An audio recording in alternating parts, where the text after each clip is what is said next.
selle asemel, et maikuus, kus on nagu kõige ilusam, eks ole, aeg, inimesed istuvad kõik oma kontorites ja vannuvad seda maapõhja või siis mina istun, eks ole, oma ülikoolis. Jube lahe oleks see, kui riik teeks nagu mingi eriolukorra ja saadaks kõik linnast välja kohustuslikult. Seda oli lihtsalt selleks, et säästa tervishoiu pealt.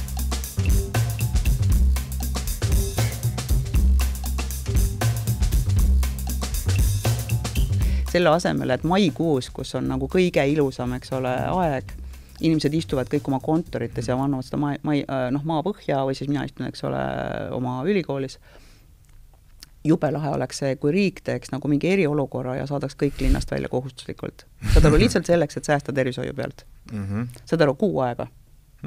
Kuu aega. Kevadel. Kõige ilusam aeg. Kohustuslikult.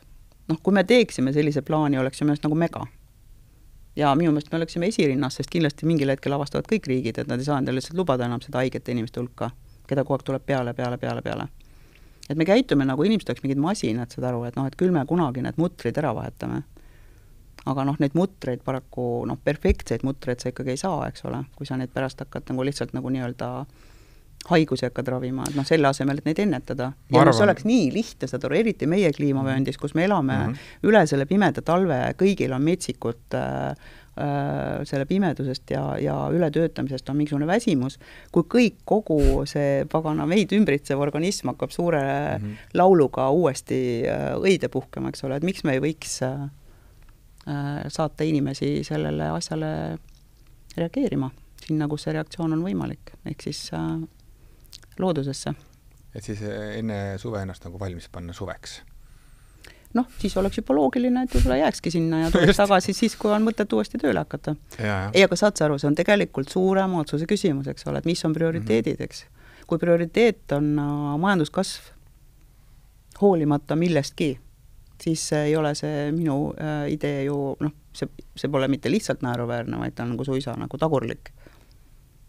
Oot, sa mõtled, et seal siis maikuus tööd ei teeks, lihtsalt oleksid või saab teha kaugtööd ja kaugkooli? Mis on? Kaugkooli mul väga suurt usku ei ole, ma istusin oma lastega koroona ajal, eks ole, maal ja see kaugkool küll ei toiminud. Ma arvan, et üks küsimus, millele keegi ei julge tegelikult vastata, seda julgete isegi küsida, on see, et kas see, kui ma olen õues, on võrreldav millegagi kasulikuga, mida ma teen siis, kui ma olen nii-öelda tööl. Ja kas laps võiks õppida õues midagi, mida ta muidu õpiks kaugkoolis. Ja ma arvan, et tegelikult see küsimus põhimõtteliselt on ju jaa. Ma saan nii palju midagi muud sellest, kui ma hetkel keskendun, eks ole, vahetult millelegi, mis on minu ümber, mitte sellele, saad aru, sellele info jagamisele või andmete töötlemisele või millegi müümisele või ostmisele või mida iganes, eks ole, me selleks majanduspõhiseks ühiskonnaks nagu peame. Kui me sellest korraks nagu eemalduksime ja oleksime vahetuskontaktis sellega, mis meid ümbritseb, mõtle, kui palju rohkem rõõmu oleks kõigil. Tead, sa räägid... Ja see enesekindlus võiks ka natuke tõusta. Sa räägid filosoofiliselt, mulle tundub teemast, mis on tegelikult laual. Sellest räägivad ju, või seda igatsevad kõik. Sellest minust räägitakse ka lausa... Ma ei ole nii hästi õppekavade ja haridusministeeriumi tööpõluga kursis, aga ma küll arvan, et eriti ütleme linnast väljas koolidel toimub õuesõpet päris palju. Need, kes linnas on, mina need isiklikult näiteks teen koosolekuid jalutades pargis, kui vähegi on võimalik. Ma saan sellest aru, Mart, aga seda aru, see peaks olema nagu suur otsus, mis võetaksegi nagu, et nii ongi. Mitte nii, et see on iga ühe mingi hobi korras, nagu, kes on nagu eriline entukas, see võib-olla viib kellegi 3 päevaks kuhugi. Ma mõtlen, et see võiks olla nagu mingi uus kasvatus ja üldse nagu tervishoiu printsiip. Et me saaksime aru, et me käitume praegu nii, nagu me ei oleks üldse seotud keskkonnaga enam. Nagu pole, et meil on nii palju ravimeid, meil on nii palju häid kirurge, meil on nii palju teadmisi, küll me saame hakkama, et kui midagi juhtub, eks ole, küll me selle ära parandame. Ma räägingi, et me käitume ise endaga nagu mingisuguse autopargiga, saab alati nagu mingi uue aku tõsta peale või mingisuguse jubina ära vahetada. Aga milleks? Kui tegelikult oleks ju mõistlik koguda nagu positiivsust ja elujõudu kusagilt, kus see on nagu nii-öelda lademes olemas. Ma ei tea, et see on lihtsalt võib-olla, ma olen ilmselt naiivne, eks ole. Äkki see pole ikkagi võimalik. Aga siiski. ma arvan, see on võimalik. Väikses ühiskonnas on kindlasti just, ma olen ka mõelnud, me oleme väike riik, et miks me ei saa endale seda luksust lubada. Ja meil on ju kõike seda pinda, kuhu inimesi siis komandeerida. Selles mõttes ja paljudel on ju maakodud ja asjad. Aga no, selles mõttes, et eks siin on mingid mööndused hakkavad, eks ole. Kuskil on mingid vabrikud, keda me ei saa tühjaks kolida. Eks ole, nemad peavad ikka töötama. On nii. Ja kuskil on ju mingisugused asutused, kes võib-olla ei saa ka tulla metsa ära. No seal on mingid mööndused, eks ole? Jaa, vaata, see on nagu selline huvitav koht nüüd, et ma ka alguses mõtlesin, et kindlasti on mingeid vabandavaid asjaolusid, aga siis ma sattusin, ma olen sellest vist juba ka kunagi rääkinud, aga ma kordan ennast taas, et sattusin Indoneesiasse ja Balile, kus on siis uue aasta tähistamine on see, kus on üks päev, 24 tundi, kus nad ei tee mitte midagi. Aga see on mitte nii, et nad ei tee mitte midagi, vaid see on nii, et nad ei välju isegi majast. Ehk siis majast ei välju, tuld põlema ei pane, elektrit ei kasuta, internet on maas, autod ei sõida, mitte midagi ei toimu. Kõik inimesed lihtsalt, vanasti oli see, et nad istusid kodus ja palvetasid, praegu nad, ma ei tea, võib-olla mõni loeb raamatut, aga sisuliselt see on selline päev, kus inimesi just nagu ei oleks olemas. 1. jaanuar? Ei, neil on see kuukalendri järgi nad elavad, see on kuskil märtsi alguses tavaliselt see päev, selle nimi on Njepi. Aga meie mõttes 1. jaanuar? No meie mõistes uue aasta 1. päev. Ja ma läksin ekstra sinna, olles sellest kuulnud, et ma tahtsin seda fenomeni näha. Ja see ongi väga lahe, sest et Bali on ka see koht, vaata, kus on nagu mega palju turiste, hästi suur koormus on neil. Aga ka turistidele saadetakse, ala linnapea saadab sulle, eks ole, sinna, kus sa oled hotelli või villasse mingi teatise, kus öeldakse sulle viisakalt, aga kategooriliselt, et meil on selline traditsioon ja järgmine päev, eks ole, ei välju sa majast. Ja see algab kell 6 hommikul ja järgmise hommiku kella 6 siis, 24 tundi. Nüüd, mis tegelikult oli veetlemine jaoks, oli see, et ma istusin oma selles rendi onnikeses on ju, ja väljast ei kostnud mitte mingit inimtegevust. Ehk siis autosid ei kostnud, mootorrattaid ei kostnud, kõik oli täiesti ainult loodushääled. Ma olin kesklinnas.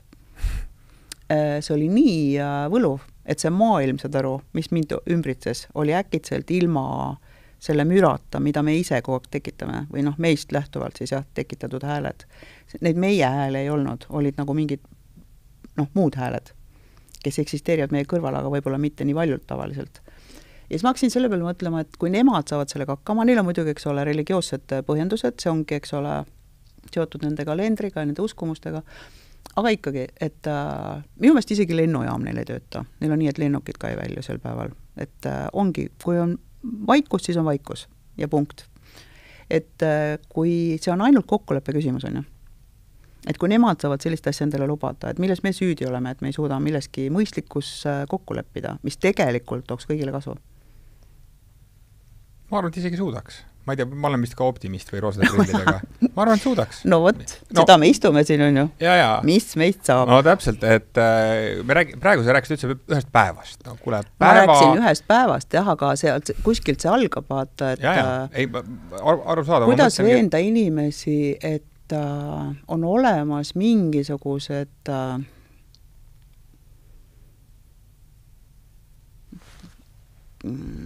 väärtused, mis on pikas perspektiivis kõigile kasulikud ja ka nii-öelda üld nagu tervishoiu mõttes, pluss ka vaimse tervise mõttes. Kuidas see mõte üldse nii kaugele viia, sest praegu viimasel ajal me elame tegelikult maailmas, kus inimesed ei julge enam oma lapsi metsa saata, eks ole.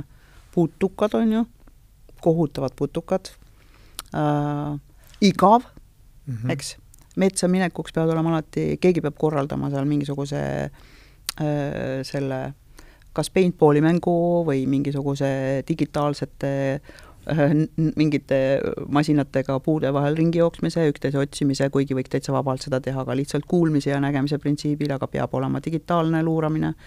Ei saa enam ilma selleta.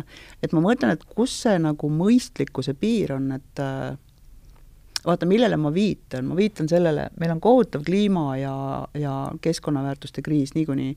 Ma viitan sellele, et kust peaks tulema need inimesed, kes hakkavad mõistlikke otsuseid langetama, kui neil endal on kogemus keskkonnaga 0.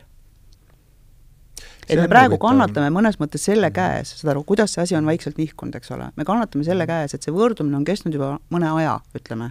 See on selle sama kiirenemise ja efektiivsuse ja üleüldise majandusliku arengu tagajärg. See ei ole mitte mingit saladust, loomulikult see on selle tagajärg. Nüüd on küsimus selles, kas me tahame seda muuta, kui meil on vaja seda muuta, kui me näeme seda, et see viib tegelikult, ma ei tea, hukatusse või mingisuguse kohutava katastroofini, eks. Kas on praegu võimalik seda muuta? Kui muuta, siis peaks tegelikult ümber nimetama ju mingisugused põhiväärtused. Siis peab midagi muutma nagu täiesti niimoodi, et inimesed, kes hakkavad neid uusi otsuseid langetama, oleksid lapsed saadik kasvanud natukene teistmoodi, kui kasvavad need, eks, kes kasvavad praegustel tingimustel. Sest ega seda kogemust, veel kord, nagu ma ütlesin sulle, ma võin sulle rääkida maalimisest, aga sa ei hakka maalima selle peale. Me võime rääkida kõigest, see ei vii mitte kuhugi. Need tulevad ainult isiklike kogemuste kaudu, need mingisugused väärtushinnangute muutmised. Ma just jäin mõtlema, et kui on läinud pendel nagu nii ühte äärmusesse ja nüüd isegi hoolimata sellest, kas sellel uuel põlvkonnal on kogemust või mitte selle teise äärmusega siis, et äkki ikkagi ta läheb naturaalselt sinna teise tagasi mingi hetk. Et kui pärast väga suurt pauku. No ala, jah. No siis, põhimõtteliselt las ta siis läheb praegu, kuidas ta läheb ja vaatame, mis see suur pauk on ja mina ütlen, et suure paugu tulemusel, mis saab olema kindlasti väga ebameeldiv ja see, sõltub sellest, kas on kiire pauk või on aeglane pauk. Aeglane pauk on, eks ole, see, et demograafiline plahvatus toimub mujal ja meie vaikselt kaome ära ja kindlasti on see vägivaldne, see üleminek. Sest lihtsalt tekib, eks ole, lõpuks tekib lihtsalt nagu füüsiline konflikt ressursside pärast, mis on täiesti vältimatu. Ma vaatan praegu, ütlen, et ma ei näe, kuidas seda saaks ennetada või muuta, kui me niimoodi jätkame. Ja teine asi on see, et kui on kiire pauk, siis on kiire, siis pärast lihtsalt loetakse üles need, kes sealt punkrist välja tulevad.